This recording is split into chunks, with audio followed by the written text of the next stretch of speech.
गुरु महाराज के, वेदव्यास जी महाराज की जय।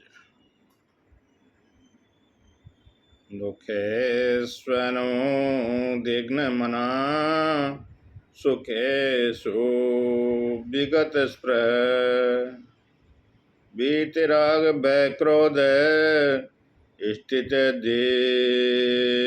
मुनिरुच्यते। श्री कृष्ण भगवान कहते हैं अर्जुन से, दुख में जिसका मनोद्विग्न नहीं होता, सुख में जिसकी स्पृहा निवृत्त हो गई, जिसके मन में राग भय क्रोध नष्ट हो गए, वह मुनि स्थित प्रज्ञ कहलाता है।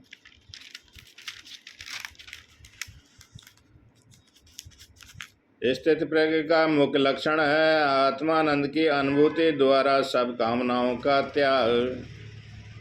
श्री कृष्ण ज्ञानी के पहचान का दूसरा लक्षण बताते हैं, सुख और दुख में मन का समत्व भाव रहना। शरीर धारणा के कारण उसको होने वाले अनुभवों के भोक्ता के रूप में उसके व्यवहार को यहाँ बताया गया है।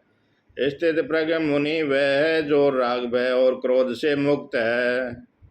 यदि हम पूर्णत्व प्राप्त पुरुषों की जीवनियों का अध्ययन करें तो उनमें हमें सामान्य मनुष्य से सर्वथा विपरीत लक्षण देखने को मिलेंगे।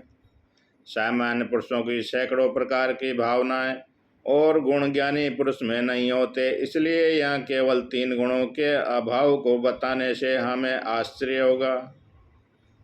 तब एक शंका मन में उठती है, क्या व्यास जी अन्य गुणों को भूल गए?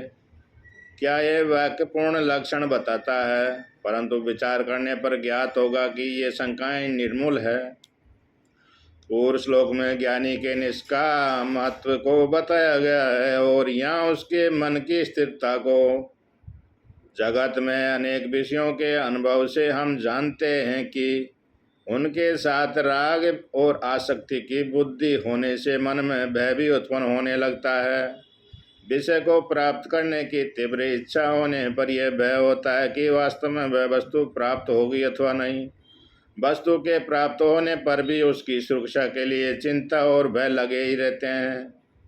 राग भय से अभिभूत व्यक्ति के और उसकी इष्ट वस्तु के मध्य कोई विघ्न आता है तो उस विघ्न की ओर मन में जो भाव उठता है उसे कहते हैं क्रोध। क्रोध के आवेग की तीव्रता राग और भय की तीव्रता के समान अनुपात में होती है। अर्थ ये हुआ कि राग ही निमित्त वसात क्रोध के रूप में व्यक्त होता है। श्री शंकराचार्य जी भाष्य में लिखते हैं कि ज्ञानी पुरुष त्रिविध तापों में स्थिर चित्त रहता है। वे त्रिविध दुख हैं, आध्यात्मिक, शरीर में रोग आदि, क्षय आदि, भौतिक बाह्य वस्तुओं आदि से प्राप्त जैसे व्याघ्र चोर आदि, दैविक प्रकृति के प्रकोप जैसे भूकंप तूफान आदि। ईंधन के डालने पर अग्नि प्रचलित होती है, परंतु ज्ञानी पुरुष में अनेक विषय रूप ईंधन को डालने पर भी इच्छा की अग्नि उग्र रूप धारण नहीं करती। ऐसे पुरुष को कहते हैं स्थित प्रज्ञ मुनि। और आगे कहते हैं श्री कृष्ण भगवान, ये सर्वात्र न विस्नेयात् तत्व प्राप्य शुभाशुभम नाविनन्दति न देष्टि तस्य प्रगा प्रतिष्ठिता। जो सर्वत्र आदि सने से रहित हुआ, उन शुभ तथा अशुभ वस्तुओं को प्राप्त कर न प्रसन्न होता है न द्वेष करता है, उसकी प्रज्ञा प्रतिष्ठित स्थिर है। भावार्थ अगले श्लोक में। जय हो दत्तात्रेय जी महाराज, गुरु महाराज, वेदव्यास जी महाराज। स्वस्ति में शरण।